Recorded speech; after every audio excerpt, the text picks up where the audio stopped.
Como ustedes ven, todos los debates se graban y se suben a YouTube. Aquí tenemos a nuestro camarógrafo estrella. Y después les vamos a dar la elección para que puedan incluso verse ustedes, ¿no? Los que participan en el cinedebate también aparecen en YouTube, ¿no?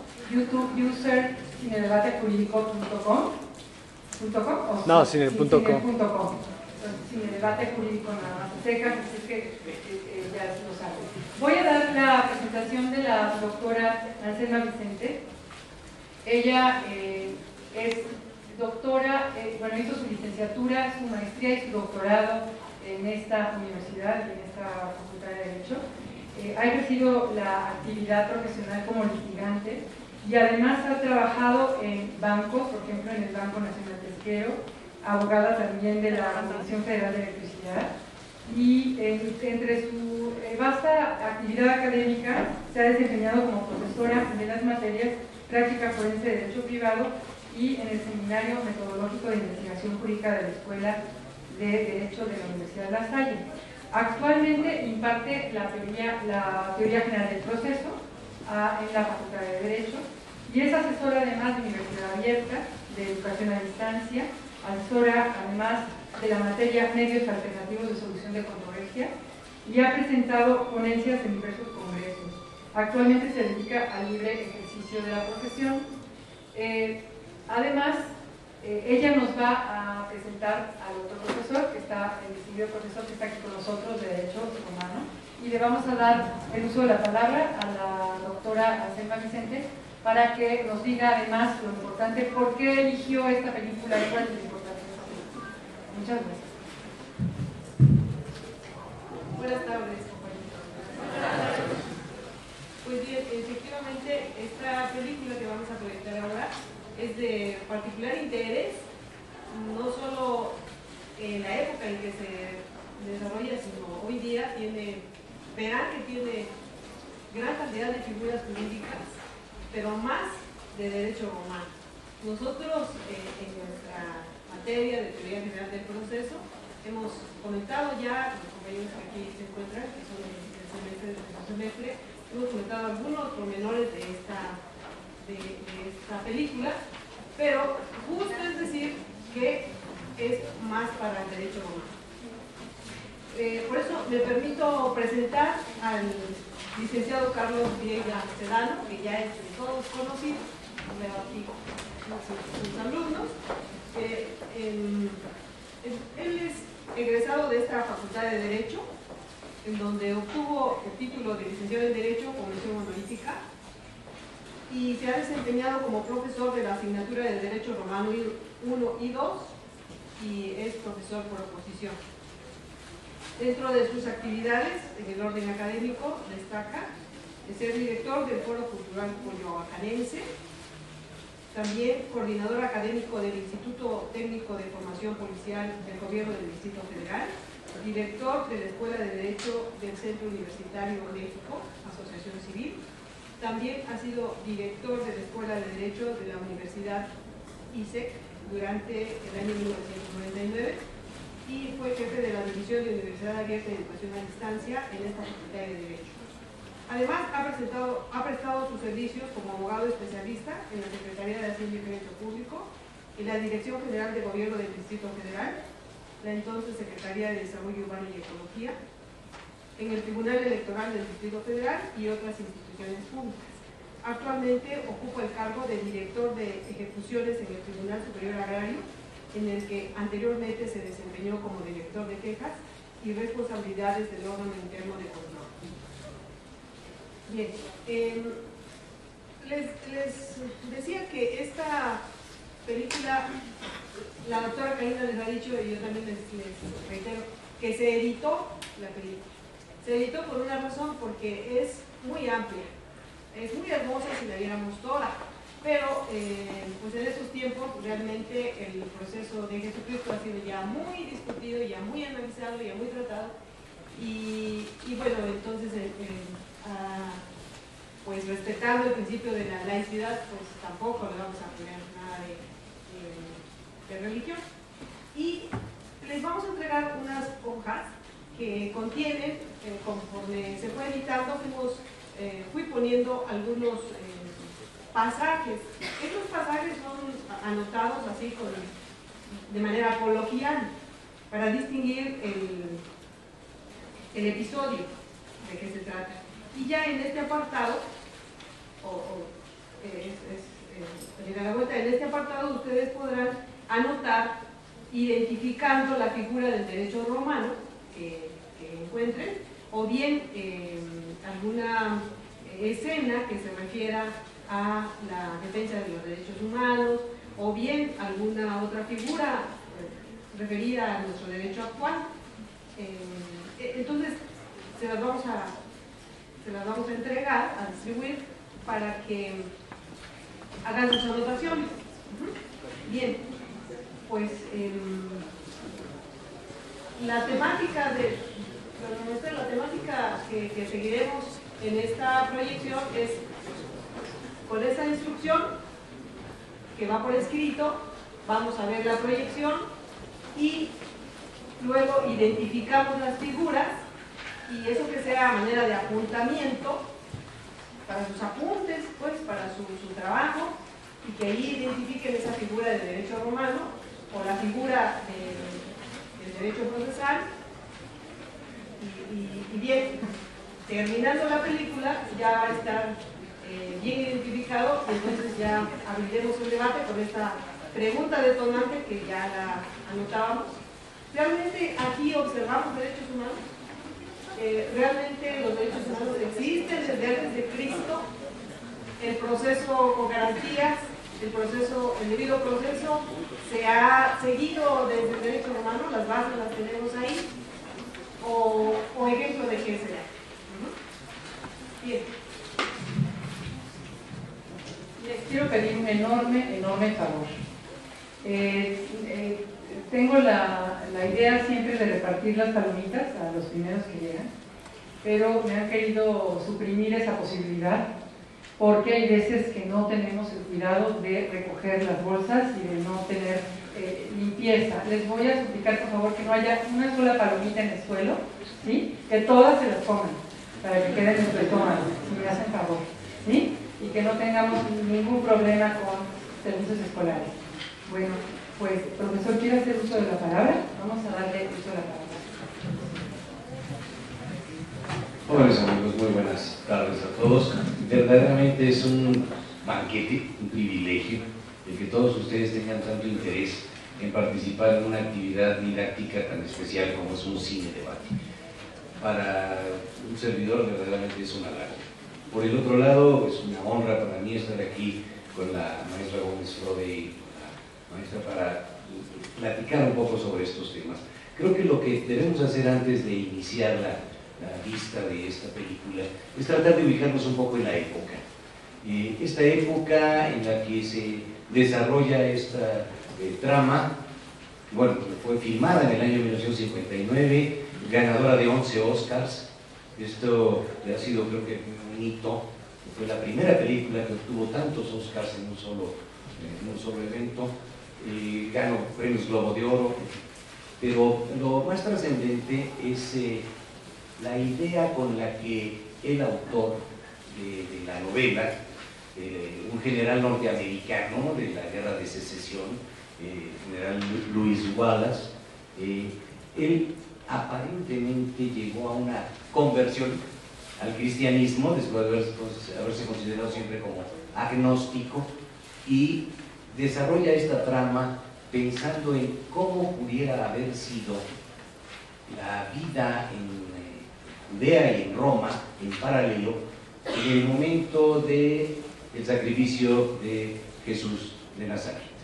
Pero la trama inicia, según esto, en el año 26 de nuestra era, es decir, estamos hablando de 7 años antes de la inmolación de Jesús. Y ahí es en donde arranca toda esta trama. Por lo tanto, estamos en la época de la diarquía, es en la época del principado, es cuando Augusto ya ha muerto, inicia el periodo del verdadero primer emperador romano, que es Tiberio César. Y en esa época es en la que nos estamos moviendo. Por lo tanto, es muy trascendente que ustedes vean dos fenómenos que ya se conocen. Cómo se manejaba la idea de la esclavitud, tanto para los judíos como para los romanos, porque tenemos dos fenómenos de esclavitud.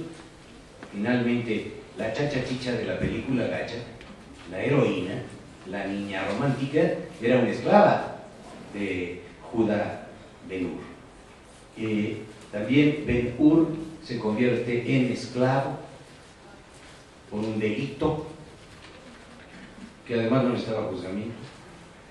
Dos elementos muy importantes: cómo es posible que un judío que había sido encadenado, es decir, que había sido torturado y condenado a castigo, puede adquirir primero su libertad y en segundo lugar adquirir además la ciudadanía romana. Esto es muy trascendente en esta trama. Y de ahí vamos también, como se mencionaba hace un momento, vamos a ir cada uno de nosotros observando con mucha atención las escenas para descubrir otras muchas figuras jurídicas y otros muchos fenómenos que se dan en este caso. Y algo que también quiero que destaque mucho es las famosas tábulas, cómo se celebraban los contratos en el derecho romano. La famosa tabla encerada. Ojalá que con estas advertencias puedan ustedes disfrutarla con más interés. Que tengan una muy feliz, un disfrute muy grande de esta película.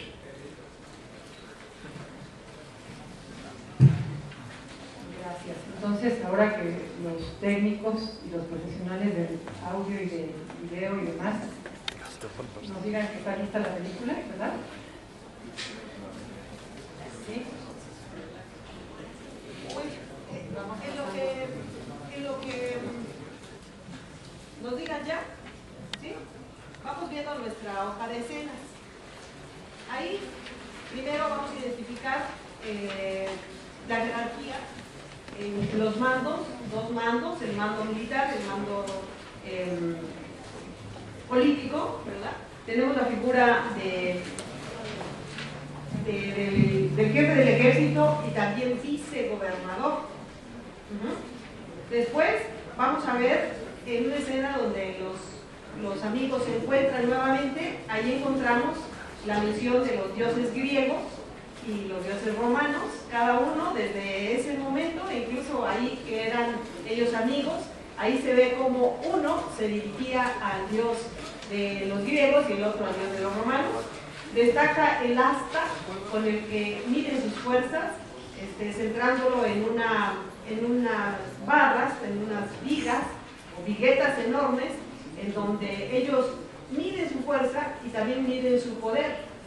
Y el asta, para esa época, el asta era un símbolo de poder, tanto que en el remate de bienes, cuando se habla de la subasta, se habla precisamente de sub y asta.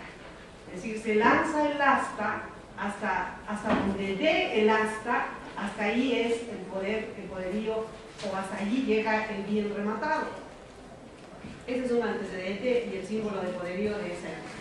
Después encontramos una donación, ¿verdad? La donación, la figura de la donación, y más adelante la entrega de los bienes que le traen de Antioquia, los regalos, ¿verdad? Que le traen al príncipe, a la Perú, y luego ya empieza lo distintivo, la acción, la actio de fusis et deitis, ¿verdad? Es la acción de, que se intentaba contra alguien que arrojaba o lanzaba, ya sea un producto o un líquido, se lanzaba, y entonces ese es el punto de partida. Esa es la acción que después de venir en popular, es decir, se convertía como una acción colectiva, en donde todos tenían derecho, sobre todo el Estado, ¿no? La convertía en una acción popular y podía intervenir los bienes, tomar todos los bienes, decomisar los bienes, ¿no? Extinción de dominio hoy día, ¿verdad? Sí, bueno, ya está. Entonces así se va desarrollando todo y poco a poco vamos a ir viendo. Nuevamente esos son los riesgos si lo hubiéramos visto completa, ahí serían 2 horas y cachito, ¿verdad? Son los riesgos de esto, pero maestro. Pues bien, se abre el debate. La pregunta detonante era, en el proceso que vivimos, el juicio que se inicia ante la comisión de un delito para la época, para el derecho romano, hay garantías, hay derechos humanos, se respetan los derechos humanos. A ver, todos participen. Aquí está el compañero de rojo. A ver, compañero de rojo. Sí. Bueno, desde el momento en que, sin querer él avienta la chava, las manos avienta las cejas y le cae exactamente al gobernador, pues ahí no hay un juicio para saber si fue inocente o no, si hizo sin querer. Entonces desde ahí hay una injusticia, ¿no?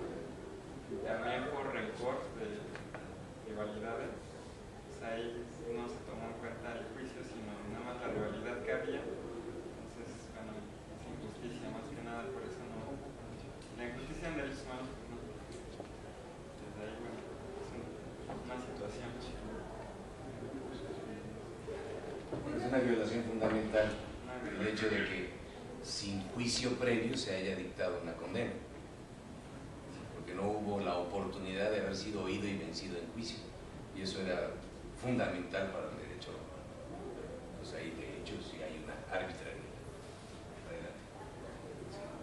También con respecto a cuando van a buscarla a la cárcel, no sabía nada de ellos, entonces se les dejó en el abandono total y no hay unos derechos humanos ahí para cuidarlos, que estén presos y permitir haber en nuestro sistema actual derechos para su integridad, y en ese tiempo no había, por eso no había derechos humanos para mí. Buen detalle, y quiero plantearles algo que me llama mucho la atención, porque es cine, ¿no? Ya sabes, es cine. Pero el Arbarín Felix, es decir, la cárcel, formalmente dicha, o cárcel pública para los romanos, aparece hasta tiempos de Justiniano, es decir, estamos hablando casi de 527 de nuestra era. Por eso se me hace muy extraño que tuvieran, aún en Judea o en Palestina, que tuvieran una cárcel, mazmorras como tales, porque normalmente se les colocaba en prisión privada, es decir, se entregaban como esclavos. Les salía más barato entregar a la víctima, al ofendido, como su esclavo, o inclusive lo que tenían era o enviarlos a las minas o enviarlos a las galeras, como vimos, o bien el trabajo en marchas forzadas. Pues por eso la idea de una cárcel o mazmorra como tal se me hace un poco extraña para esa época, porque ya la prisión pública aparece hasta tiempos de Justiniano. O sea, ahí hay un errorcito histórico, ¿no? En la película. Adelante. Bueno, les comento que la parte que no terminamos de ver es precisamente que ante la coronación de Yuda Ben-Nur con la corona de la victoria, porque triunfa en esta carrera, que es lo más emocionante de toda la película, porque pues para filmarlo inclusive narran que fue bastante difícil muy costoso, y también pues repetían 90 veces una escena, ¿verdad? Pero bueno, después de la coronación de la victoria, lo manda llamar el gobernador Pilatos, manda llamar a Ben-Nur y le dice, tengo instrucciones de tu padre, Arrio, para que pues regreses a Roma y ya te portes bien, ya pasó todo esto, perdona a las gentes que te hicieron daño, pero sin embargo el gobernador baja una escalinata, baja unos 5 o 6 escalones, baja para saludarle como amigo y le dice, tú eres el hijo de mi amigo el cónsul, entonces en tal situación te saludo como amigo y te digo que te vayas. Lo destierra, ¿no? Le señala, mejor vete de aquí porque eres un peligro para para el sistema, ¿no? Así son los imperios. Una cosa igual vemos en nuestro vecino del norte, similar. Entonces le dice vete, lo destierra y le dice que se vaya por su propia voluntad, porque de lo contrario pues él mismo como autoridad le puede ordenar, o sería otra historia, ¿no? Y entonces le informa, le dice, te digo esto porque al regresar, al subir de nuevo a la escalinata, allí yo ya tengo la voz del César, hablo por el César, hablo por el Estado, por el gobierno, y entonces ya la determinación será distinta. De tal manera pues que en este momento él decide no irse y renuncia, ¿verdad? Precisamente en este momento renuncia a esa ciudadanía romana, entrega el anillo, lo entrega de nuevo al gobernador y le dice que pues ya él no llevaría con honor, con agradecimiento, como había dicho, entonces ya no llevaría con estos distintivos esta preciada joya que lo declaraba ciudadano romano, él era judío, entonces renuncia a esa ciudadanía y entrega el anillo, ¿verdad? Pues bien, ¿qué más ustedes, qué identidad o qué figura rescatan aquí? Otra figura jurídica.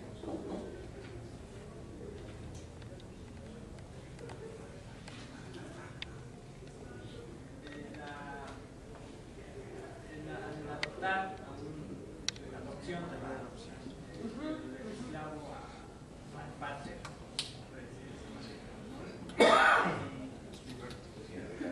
También creo que hay una manutención al principio, porque dice que la va a dejar libre, ¿no? Entonces ahí podemos ver esa figura curiosa. Muy interesante. Ahí encontramos también un antecedente también de los llamados del derecho de gentes o derecho internacional. Todos los pueblos antiguos tenían la figura de la esclavitud. Y la manumisión, como lo mencionas, manumitere, soltar de la mano, emitir de la mano, soltar. La manumisión también, conforme existe esclavitud en todos los pueblos reconocen la facultad del amo de darle la libertad a su esclavo, no importa su nacionalidad, no es una institución exclusiva del derecho romano, lo manejaban en todos los pueblos que tenían esclavitud. Pero aquí vemos dos manumisiones. Es evidente que Quinto Arrio también manumitió primero a Judá Ben-Hur, y al manumitirlo tiene posibilidades de adrogarlo. Técnicamente no es una adopción, sino una adrogación, ¿de acuerdo? Nada más que aquí hay dos fenómenos que todo el mundo se queja. Era imposible, según esto, sería imposible que se adoptase a un extranjero. Tendría que ser una adopción de un ciudadano romano. Y entendamos un poco la figura. Lo que tuvo que hacer Quinto Arrio, si tuvo un buen abogado, lo que debió haber hecho es, ya saben, como decía mi cuate de la Buenos Aires, vámonos por partes, ¿no? Técnicamente, lo primero que se debió haber hecho es, primero, otorgarle la ciudadanía, en función del gran servicio que le había proporcionado a Roma. O sea, primero lo manumito. Como no le puedo dar ciudadanía, y ahí es otro problema técnico-jurídico que hay que analizar. En el año 4 después de Cristo, o sea, ya estaba vigente la lex Eliacencia del 4 de Cristo, que limitaba las manumisiones y que creó los famosos latinos delictísimos, los libertos indeseables, los que habían sido aherrojados, marcados con hierro candente en el cuello, de ahí viene la palabra yugo, o en la cara, y que habían sido encadenados. Y esos debían ser enviados 100 millas lejos de Roma. Entonces, en este caso, pues, resulta muy interesante que a Judá Ben-Hur se le hubiera concedido ciudadanía romana, pero además con la entrega del anillo de oro, el Jus Auriorum Annulorum, se le da también la ingenuidad, es decir, se borra su carácter de liberto. Entonces, pues sí, la verdad que le ha de haber costado mucho dinero el juicio a Quinto Arrio para manumitirlo, darle la ciudadanía romana, recuperarle la ingenuidad, borrar su estado de siervo y además borrar que había sido encadenado o arrojado. Y para después, ahora sí, poderlo adoptar y nombrarlo su heredero. Y como bien menciona la maestra, en el momento en que Poncio Pilatos, que es la escena que ya no llegamos a ver, le llama nuevamente, dice, ahorita eres el Dios aquí en Judea, porque además tú triunfaste representando los colores de Judea. Entonces me estás causando muchos problemas. Pero además, ¿en nombre de quién te hablo? En nombre de tu pater familias. Estás sometido a la patria potestad. Recordemos que en Roma la patria potestad era vitalicia. Por ese dato nos entendemos que él prefirió renunciar a la ciudadanía romana. En automático él se pone en una capitis de minutio media, y al sufrir una capitis de minutio media automáticamente pierde los derechos de familia, deja de ser hijo de Quinto Arrio, y por esa razón ya no tiene por qué obedecer las instrucciones de su padre. Hasta ahí lo dejamos para que ustedes participen.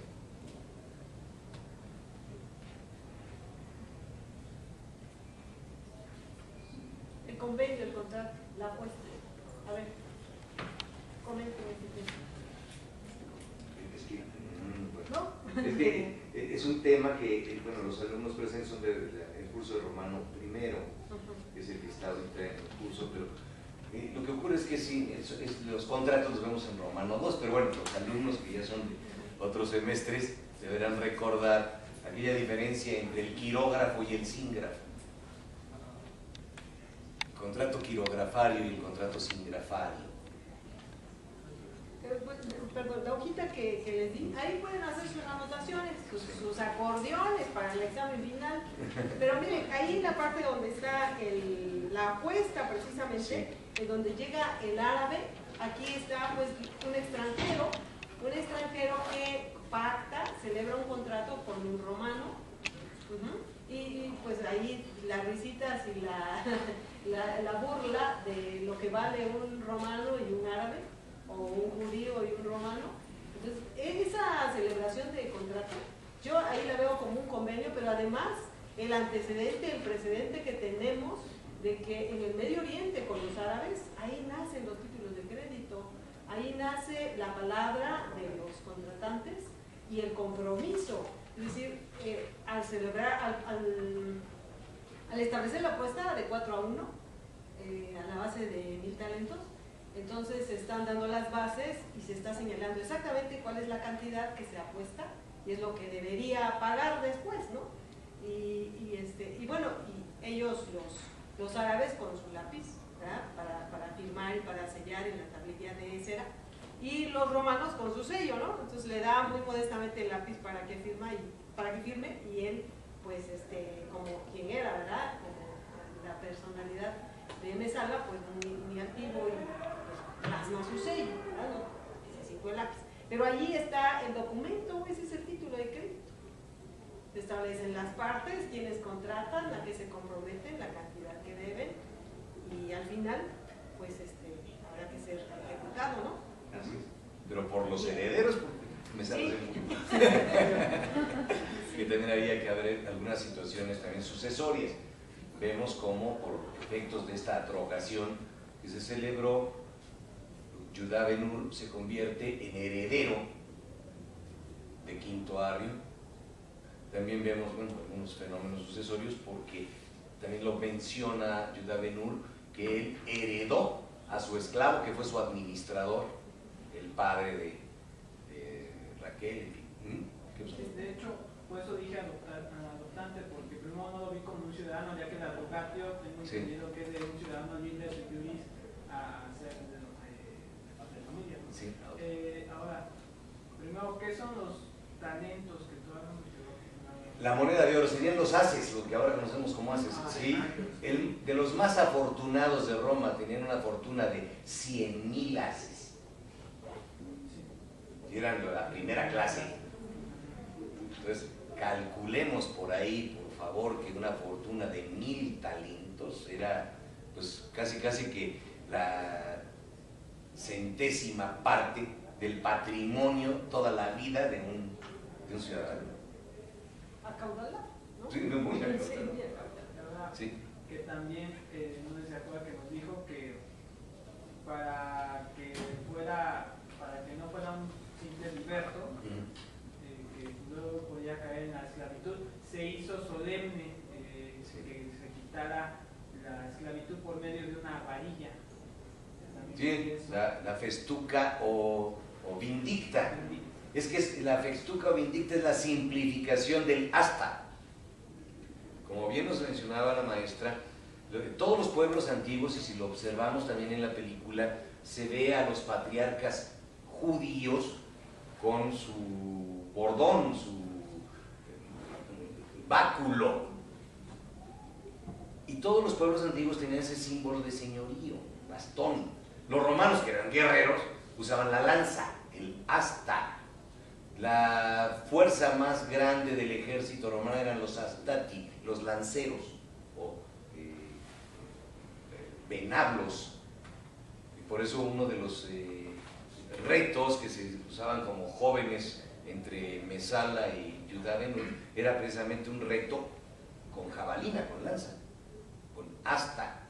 Y esa asta fue simplificada por los romanos porque era muy bromoso andar con las legiones caminando miles de kilómetros cargando una lanzota. Entonces la simplificaron por una varita llamada vindicta o festuca, y de ahí viene nuestra acción reivindicatio, la acción de reclamar la propiedad como símbolo de dominio. Esa era la idea del asta. Bien, un dato que también es importante, amigos, desde el punto de vista sociológico, que hay que analizarlo. Esta película es filmada en 1959. Lo que resulta un poco extraño, no sabemos si realmente, yo la verdad no he tenido la oportunidad de leer la obra original, no sé si Lewis mezcla judíos con árabes en una época en que el pueblo de Israel está peleando durísimo contra los palestinos. Y entonces, tal vez, dentro de la famosa propaganda, que siempre ha sido el cine ha sido usado como propaganda, probablemente lo que se buscaba tal vez con esta presión y con el éxito que tuvo la película, es suavizar un poco esa rivalidad, ese pleito enorme que internacionalmente han tenido judíos y árabes. Entonces, esa amistad entre el jeque árabe, propietario de los caballos de la cuadriga, y el auriga judío romano, porque ahí está un problema misterioso, puede también tener un impacto de orden sociológico y de orden internacional como propaganda de pacificación entre árabes y judíos. Porque la verdad también en aquella época la rivalidad entre árabes y judíos siempre fue enorme. Por eso se me hace un poco extraño que un árabe tenga propiedades, tenga caballos y ande libremente en Jerusalén en esa época. Además con el carácter simpático que tiene. Así, amable, y que todo el mundo lo conocía y todo el mundo lo quería. A mí se me hace un poco extraño también, ¿no? Ahora, una pregunta, muchachos. ¿Cuántos equipos, cuántos carros corrieron? ¿Alguien nos contó? 9. Es un número simbólico religioso de los romanos. Número 9. Bueno, Cabalístico. ¿Por qué este candelabro, que es también simbólico de los judíos, son 9 puntas?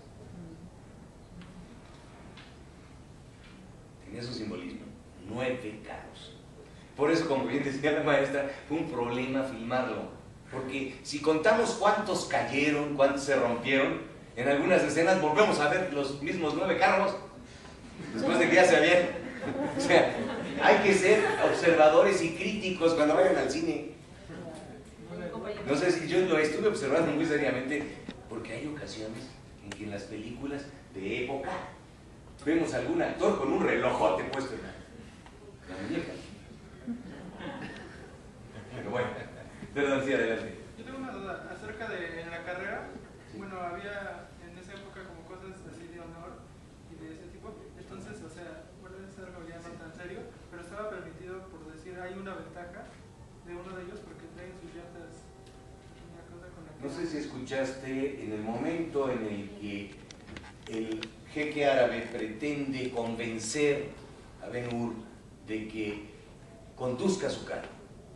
Y él le dice, no, yo tengo otra manera de enfrentarme con Mesala. Él le dice, acuérdate que en el circo no hay reglas. En el circo todo se vale. Por eso las mañas, marrullerías, tongos, todo lo que se pudiera querer utilizar estaba permitido en los combates en el circo. Entre los gladiadores, en el combate con las fieras o en las carreras, todo es permitido.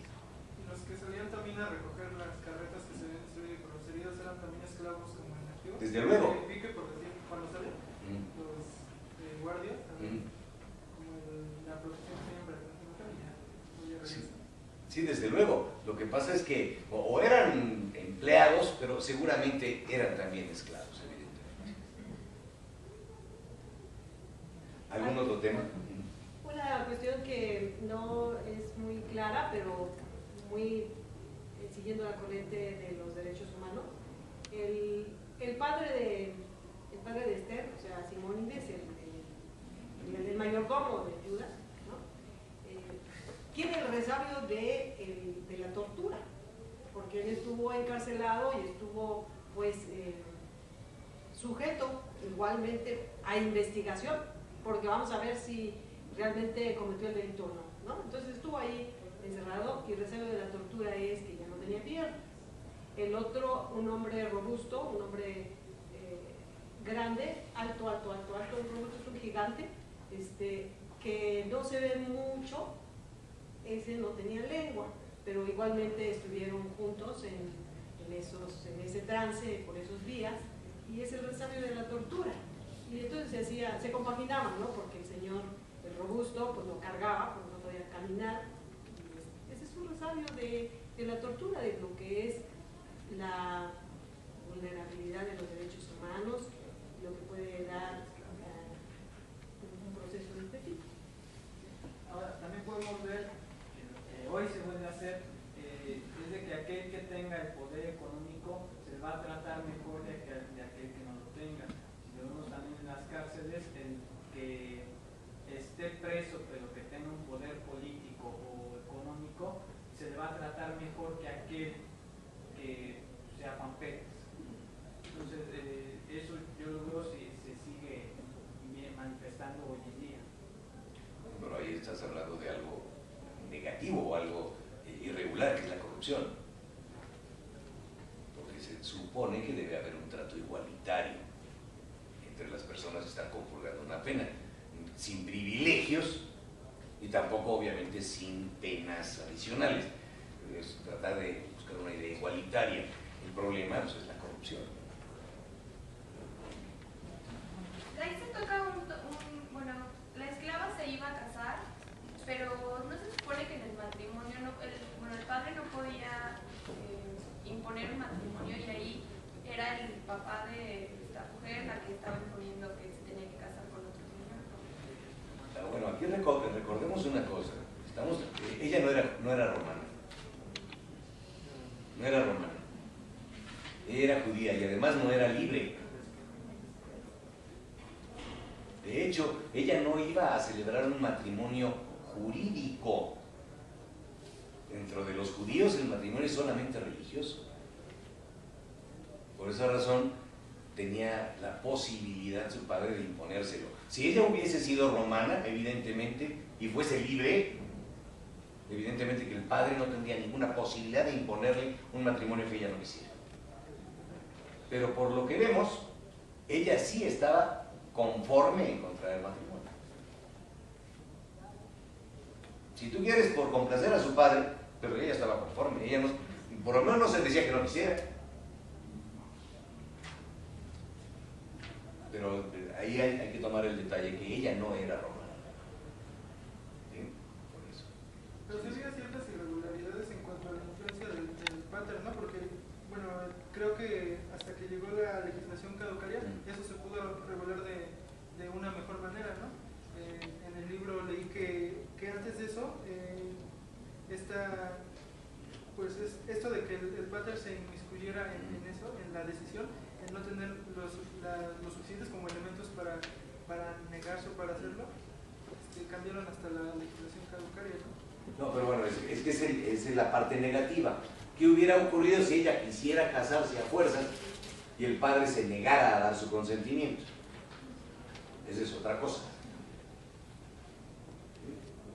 Durante mucho tiempo el derecho no pudo sustituir o reemplazar esa negativa del paterfamilias para el matrimonio de los hijos, hasta que, como dices, surge la legislación caducaria. Pero eso es posterior. ¿Qué más? Bueno, sí, no, bueno, acerca de los derechos humanos que fomentan la licenciada, pues dejemos de lado los derechos humanos, porque el derecho natural que tienen las personas, el orden intrínsecamente justo que tienen todos los seres humanos. El derecho humano de la libertad no había, por el simple hecho de existir los esclavos. La igualdad, ni siquiera el hombre y la mujer eran considerados iguales, desde luego la igualdad ahí se rompe. En el debido proceso, ni siquiera uno tiene derecho a un juicio justo. La sentencia creo que la dicta Mesala, porque es el que le preguntan y él no refuta nada, porque él sabía la verdad de lo que había acontecido. Que más cae en la esclavitud Judá Ben Hur, ni siquiera hay amparo, ni segunda instancia, ni nada de esas cosas. Pues ahí rompen muchos derechos humanos, que es la pregunta que tenía la licenciada. Yo considero que los derechos humanos todavía no entraban de lleno, no se puede hasta siglos posteriores. Pero bien, lo que me agrada muchísimo es que tocaste el centro de esto, el jus naturali. Ese derecho que inclusive lo podemos ver en una parte, sí me llama la atención que sí había, para ciertas cosas el derecho romano sí tenía alguna idea. El derecho romano siempre respetó la libertad de creencia de todos los pueblos dominados. Incluso en muchas ocasiones Roma adoptaba a los dioses de los pueblos conquistados, de los griegos, y después adoptaron el culto a Isis de los egipcios. Ahí sí, por lo menos siempre respetaron la libertad de creencia de todos los pueblos, aunque estuvieran conquistados. No llegaron a imponerles a sus dioses. Incluso cuando hacían sus brindis y juramentos, pues cada quien juraba por sus propios dioses. En ese sentido, pues ya tenemos un atisbo dentro del jus naturali y de los derechos humanos. Ya hay un detallito, que ahí sí los romanos fueron parejos. Sí. Bueno, también creo que algo que también hay que rescatar, y que como usted dice, la parte positiva es que respetaban la creencia o la religión, pero algo muy negativo, y que es tal vez lo más esencial del jus naturalismo, es la dignidad de la persona, ¿no? O sea, se ve desde siempre que no la respetaban desde el simple hecho de las mazmorras. Desde cuando dicen que son leprosas y las tienen que enviar, pues vayan a lugares más no aptos, ¿no? Por así decirlo. Entonces, creo que la dignidad de la persona, la dignidad humana nunca se respetó, o tal vez se respetaba hasta cierto punto. Sí, qué pena, pero también debo decir que, mira, que no había otro remedio. Dicen que errores son del tiempo más que del pueblo. No había otro remedio. En el caso de las pestes, el aislamiento, no había medicamento, no había remedio a esas enfermedades, no había otra cosa más que aislarlos para que no contagiaran a los demás. La verdad, sí, yo estoy de acuerdo contigo, que quedaban a su suerte, nadie los asistía. Si la familia buenamente les llevaba alimentos o algo, qué padre, pero si no, no tenían ninguna atención ni asistencia. Eso estoy de acuerdo.